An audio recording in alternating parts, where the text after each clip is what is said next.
Next on Action News, a family's quick actions get them to safety as flames tear through their home. The investigation underway into an overnight fire in East Central Fresno. Plus, the end of an era, a look at the 42-year-old career of Fresno County's first female sheriff and what's next for the office. And it's not a weekend edition of AM Live if Shayla and I aren't talking about puppies. Find out who's taking home the title of top dog and the fun you can still be a part of. Action News AM Live Saturday starts now. Taking action together. This is Central California's #1 news. ABC30 Action News, AM Live. Good morning on this Saturday. You're looking live from our ABC30 downtown Fresno Skycam.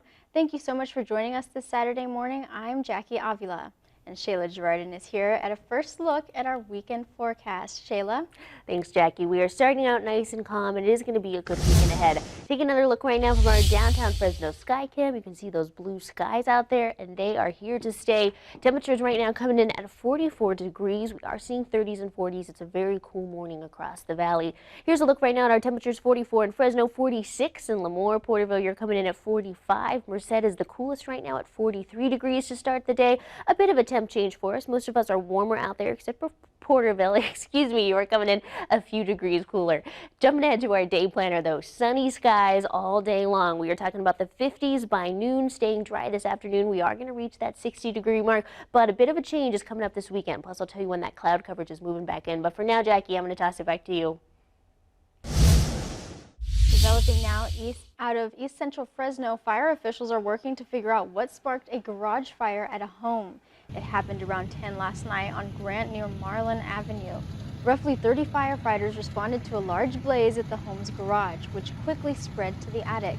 Crews managed to stop the flames from spreading further into the home. However, parts of the living room sustained smoke and damage. Firefighters used traps to cover belongings to help protect it from the blaze.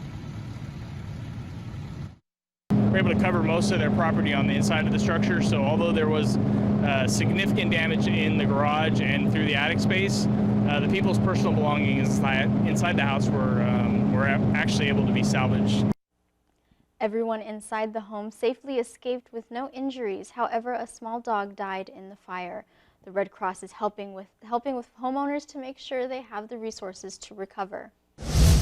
Now to a story you'll see only on Action News. 2 years after the city of Porterville's library went up in flames, killing 2 firefighters, a new lawsuit claims their deaths could have been prevented.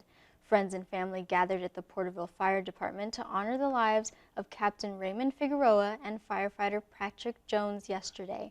Those loved ones are still seeking answers in their deaths. Jones and Figueroa were searching for people inside the library when they issued a mayday call and weren't heard from again. A year later, an independent report was released on the deadly fire, but the families were suspicious about the equipment used that day, which was not in the report. Their attorney says the men's breathing tanks failed in 12 minutes instead of 40, and they had no alarm to alert them. I don't want any more families to deal with this. I want the firefighter community to know we're watching out for them. Because, you know, fire breaks out, we're all leaving, they're going in. The families filed a lawsuit on Tuesday against the companies that distribute, test, and design the equipment and say their goal is to prevent future firefighter deaths. Action News reached out to those companies. They have yet to respond. It has been truly an honor because a sheriff only does the job of sheriff because the community and voters give them permission.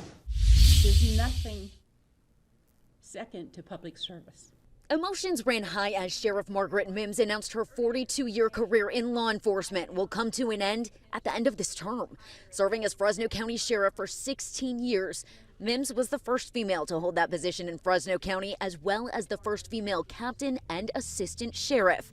She began her career as a Kerman police officer before joining the Fresno County Sheriff's Office as a deputy sheriff in 1983. Sworn in January of 2007, Mims notes 3 accomplishments she's most proud of: building community support and stability for the sheriff's office, promoting retention and recruitment. I want people who have a heart for public service. That's who I want.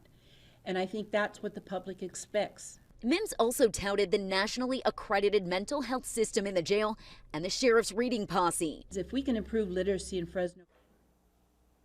Sheriff Mims will stay in office till the end of this year and help the incoming sheriff transition into their elected position.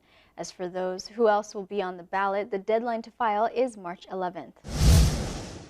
Reaction is pouring in about former Fresno State President Joseph Castro. He announced Thursday night he was stepping down as chancellor of the California State University system. His resignation comes just 2 weeks after an investigation by USA Today questioned how he handled complaints about his VP for Student Affairs while Castro was president at Fresno State. We still need to change the systems that are in place throughout the entire CSU to establish better policies that will work on behalf of survivors and not against them. Now, students are speaking out as state lawmakers are demanding an investigation and promising change. Action News reporter Jessica Harrington has details on the proposed changes on the way for Fresno State and the CSU system. This is a very big thing, and I would have been upset if he didn't resign, to be honest. All we can do is just move forward and hope for the best for the future of Fresno State. Fresno State students reacted Friday to news that former Fresno State President Dr. Joseph Castro resigned from his position as California State University Chancellor. The announcement comes just 2 weeks after USA Today questioned how Castro handled complaints about his VP for Student Affairs, Frank Lamas. An independent investigation concluded Lamas created an abusive workplace and engaged. Riverside Assemblymember Jose Medina also announced he will introduce legislation that will aim to evaluate how officials have handled Title IX before putting them in leadership positions. As for Castro, a spokesperson for the CSU system says the settlement with Castro has not been finalized and will provide more information when agreement is reached. A local business has a passion for the revitalization of downtown Fresno. The expansion